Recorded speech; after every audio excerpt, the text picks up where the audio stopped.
Lee Petty wins the first Daytona 500. The first Busch Gardens is dedicated and opens in Tampa Bay, Florida. And Walt Disney releases his 16th animated film, Sleeping Beauty. It was the final fairy tale adaptation released by the maestro himself during his lifetime. The year is 1959, and this was the first year for the Ford Galaxie. It was also the last year of the Skyliner. It was kind of an alpha omega year over at Ford. But before getting into all of it, I'm your host, Jay. Welcome to What It's Like, the hands-on automotive channel that shows you these cars like you've never seen them before. History, specs, design. We post between 4 and 5 episodes a week. If any of that sounds of interest to you, subscribe and hit the bell icon next to it to never miss a video. 1959 Ford model lineup. But before getting into all of that, I have to tell you a little bit about the ACSA Library experience. And I just want to apologize. We had some technical issues. I tried to film with an iPad. It doesn't have a cellular plan, so I was using my phone as a hotspot, and it did great until it didn't at the end, and I couldn't get it back. So I just wanted to fill you in on what happened. That place is more than incredible. The staff are awesome. And if you're looking for information for your aging, obsolete automobile, they probably have the information that you can't find. And honestly, they should be your first source when it comes to looking for information. I will link their site in the description. All right, 1959 Ford model lineup. Custom 300, Fairlane 500, Galaxie was at the top, unless of course you count the Thunderbird, their personal luxury car. Ford also offered wagons in 2-door and 4-door configurations. Ranch, Country Sedan, Country Squire, up to 9-passenger capacity. Ford also had a truck line going from half-ton all the way up to the big commercial. 1959 was the very first year for the Galaxie. Ford would offer the Galaxie from 1959 through 1974 in the North American market. Other markets had varying production runs. 4 generations. 1959 was the first generation, and it's the only year in the first generation. It could be had as a 2-door sedan, 4-door sedan, 2-door hardtop, 4-door hardtop, 2-door convertible, and 2-door hardtop convertible. For those that don't know, Ford offered a hardtop convertible for 3 years in the 50s, 1957, 58, and 59, first being offered on the Fairlane series. Although touted as the world's only retractable hardtop, it wasn't the first retractable hardtop. It wasn't even the first retractable hardtop offered in the United States. The very first retractable hardtop offered to the world in numbers was the 1936 Peugeot 402 Eclipse, and the roof operated with hydraulics. The very first retractable hardtop car offered in America was the Playboy, not the Jordan Playboy, and it was a manual folding hardtop, which is a really cool feature. If you want to see how that top works, it's featured in this episode.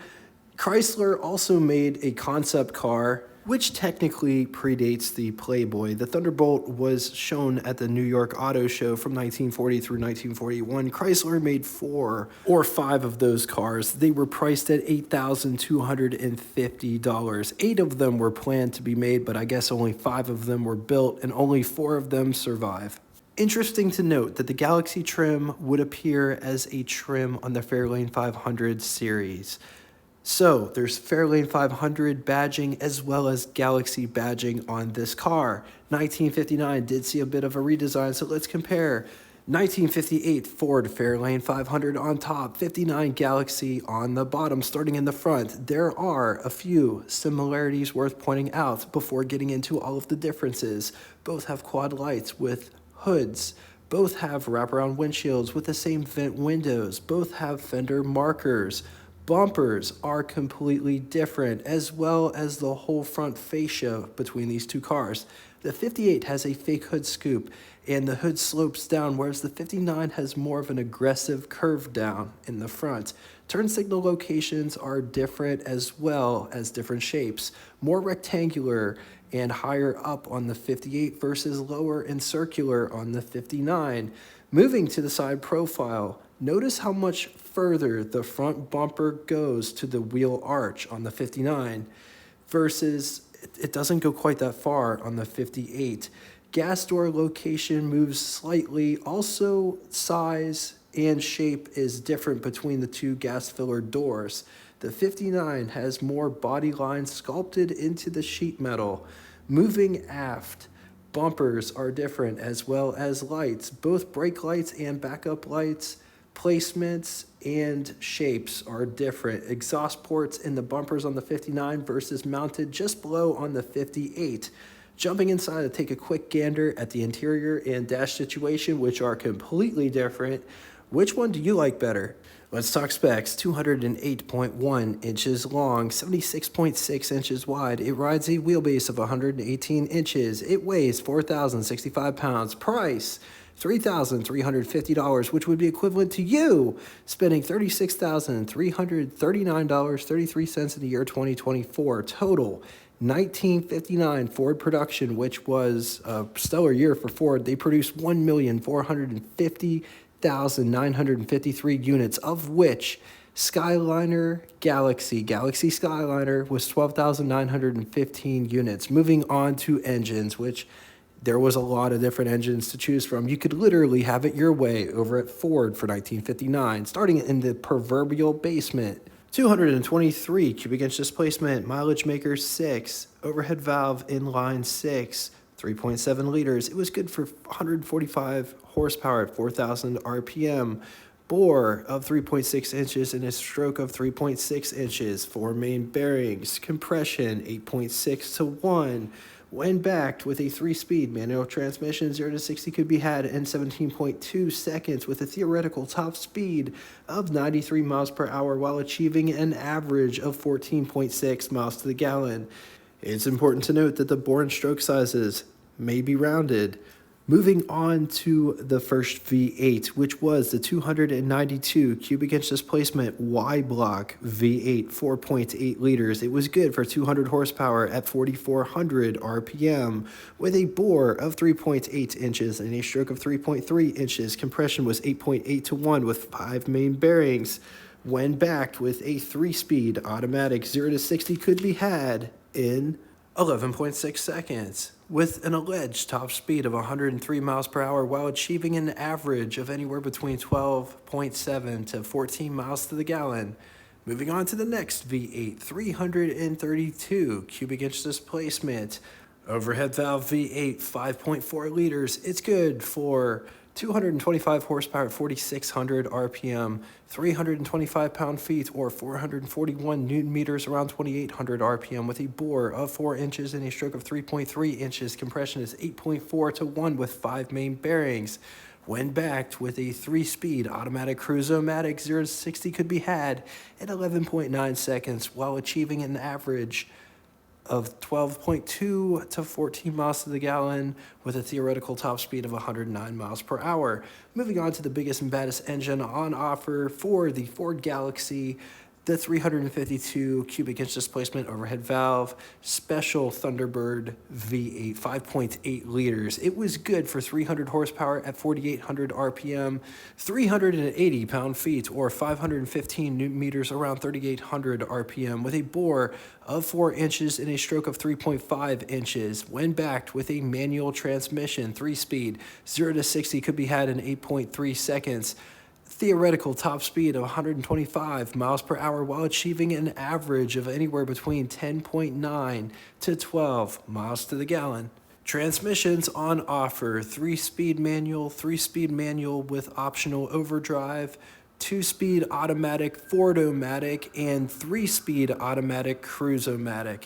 If you're in the market for a 1959 Ford Galaxie Skyliner retractable hardtop, I know a place where one is currently for sale. And actually this very car, is for sale at Classic Automall, Morgantown, Pennsylvania, where they have this car and 950 other cars currently for sale when recording this episode. And get this, anybody can go and peruse their inventory in person, and I swear when you walk through the front doors for the very first time and see those two girls sitting there at the receptionist desk, I swear you could hear angels sing.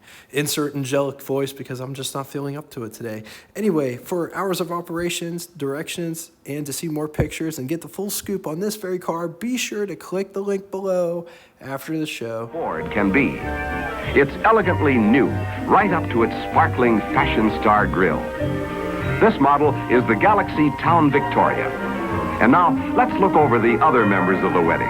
Here's the new Galaxie Skyliner, the world's only retractable hardtop. At the touch of a button, you can change it from an all-steel hardtop to a breezy convertible. Joining it is the new Galaxie Sunliner. Wide open, wonderful, and more fun than ever, its sleek styling was inspired by the Thunderbird convertible, the ultimate in convertible luxury. Incidentally, you're looking at the only complete line of convertibles in America, from Ford. In all, there are 6 Galaxie body styles to choose from, including the 2-door Club sedan and the 4-door Galaxie Town sedan. But this reception won't be complete without you. So drop into your Ford dealers this week and see in person the car that's married in style to the Thunderbird, the new Ford Galaxie, newest, most luxurious, most exciting of the 59 Fords, the world's most beautifully proportioned cars. Let's talk styling. It's just where to begin. I guess we can begin with these side markers. Notice it kind of sort of looks like the Thunderbird mascot. Also notice that those markers are inside a channel, which goes back towards the wraparound windshield. The antenna is also inside that channel.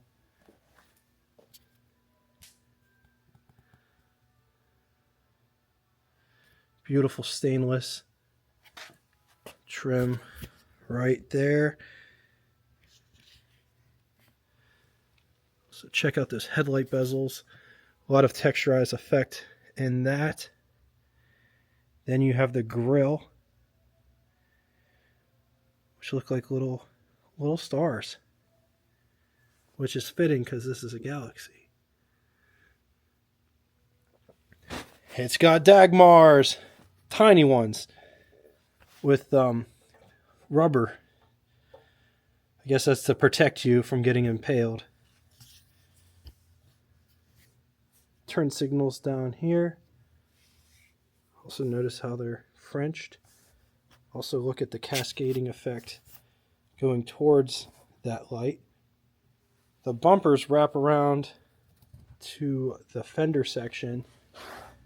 Notice this fin, side fin that comes off. It goes down, yes, it goes back to the wheel well, which is just rolled.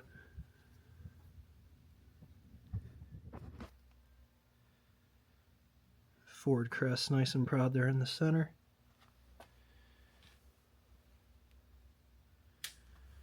Lots of chrome, lots of bright bits on this car. Notice how this part here protrudes the rest of the sheet metal. Turbine wheel covers. This car does have rocker trim.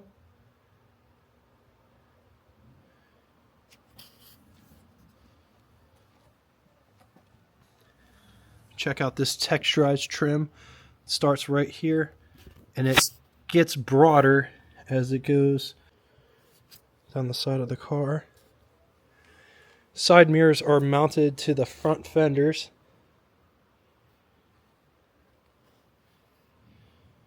This car does not have a cowl vent. Windshield wipers that oppose. Wraparound windshield. Everybody in the industry does their vent windows different. You could tell a Ford product because they have this weird V-shape, almost like a V-shape vent window. This car does have drip rails, which they start right here, and they run the length of the cabin of the car. This is a Skyliner, which is keyword for retractable hardtop, and that's why it has this line here that goes back. This part here tucks underneath so it can go in the trunk.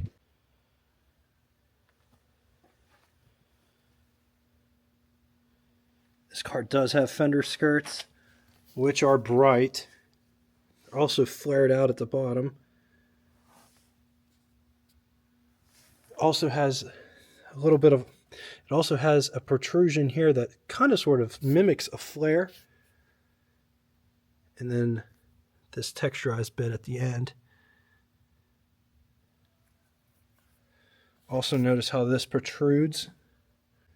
Gas filler cap is right here.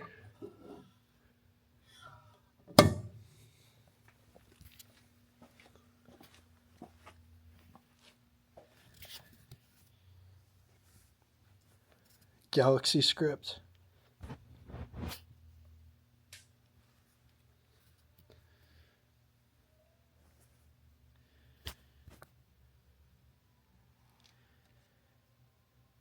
Massive brake lights.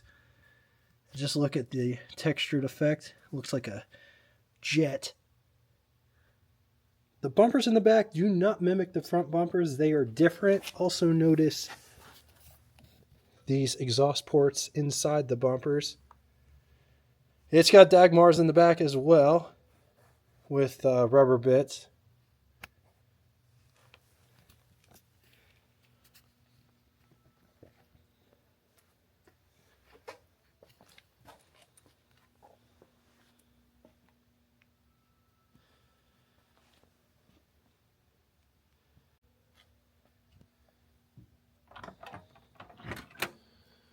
Just look at how this door operates, how it goes around the base of the windshield. And I've heard people say that they have problems getting in, smacking their knee off the dog leg, but I've never had that problem. I'll show you how I get in these things. I'm tall. I've never hit my knee off of that. I can see how it could happen, but it's never happened to me. I'll show you how it happens in a minute. Lots of different colors going on with this door panel. Different materials. Feels like a vinyl though. Armrest, door handle to pull the door shut, door handle to get out. Electric power window switches for all the windows. Coming down inside the pedal box, you have the emergency brake and or parking brake. There is the parking brake release. Hood release is also there. High beam switch. Brake pedal, gas pedal. Just take a gander at this interior, especially the seats.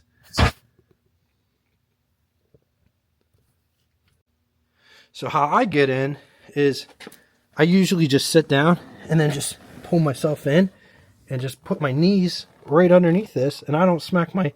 I can see how it could happen, but if you just slide your body in, it doesn't happen.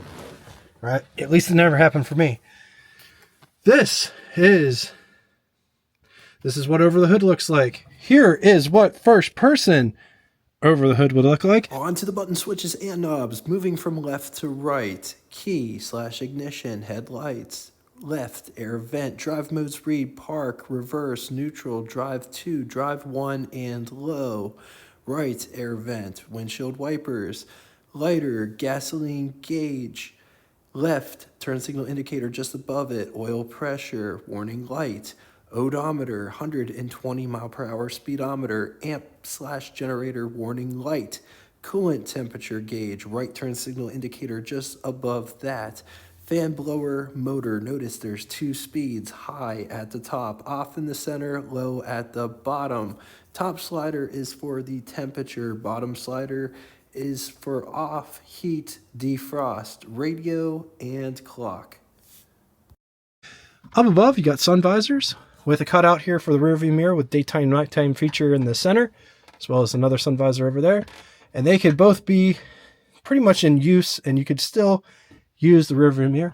On to the glove box test. Here's our test subject. Here's my hand for reference. My hand's 7.5 inches long. I just say that for reference. This is a pretty hefty camera. Here is the glove box in question. Look at that. I wonder why that is.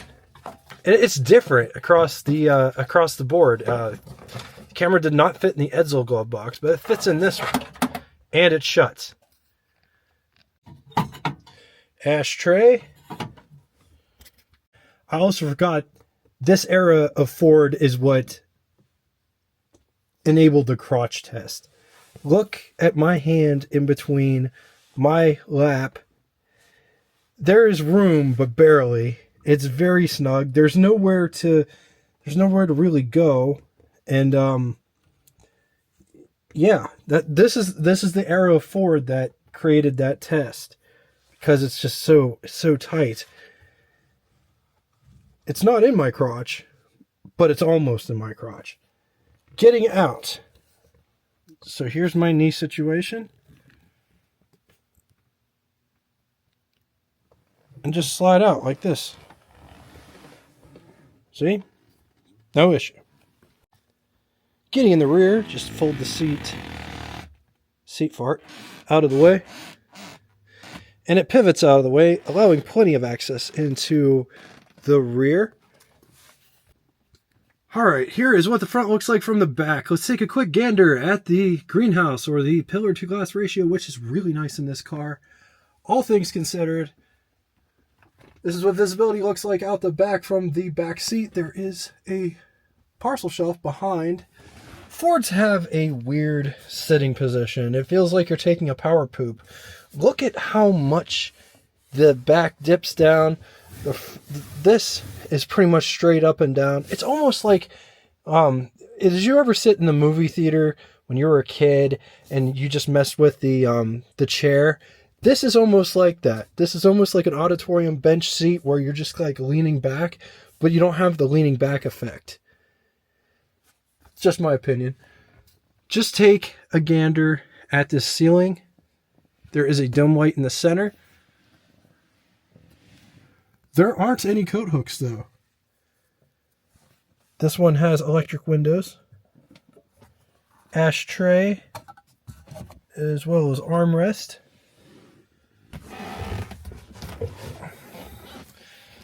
I don't really have space back here. It's negative. I got negative knee space.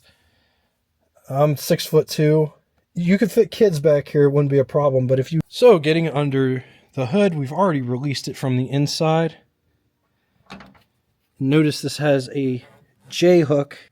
There you go. J-hook down yonder. So there it is. Nestled under the hood. It's got a single brake master cylinder. No power assist on the brakes. It has the Ford Moco windshield washer bag. Looks like it has an aftermarket AC compressor.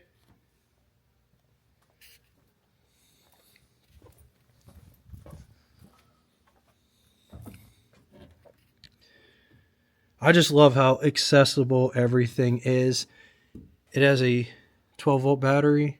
It's a 3-belt system driving the accessories. Our steering pump is way down inside on the other side over there, underneath the air underneath the air conditioning compressor.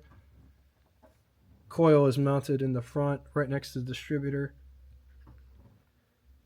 On the positive side, 1-year body style, huge glove box, loads of space in the front.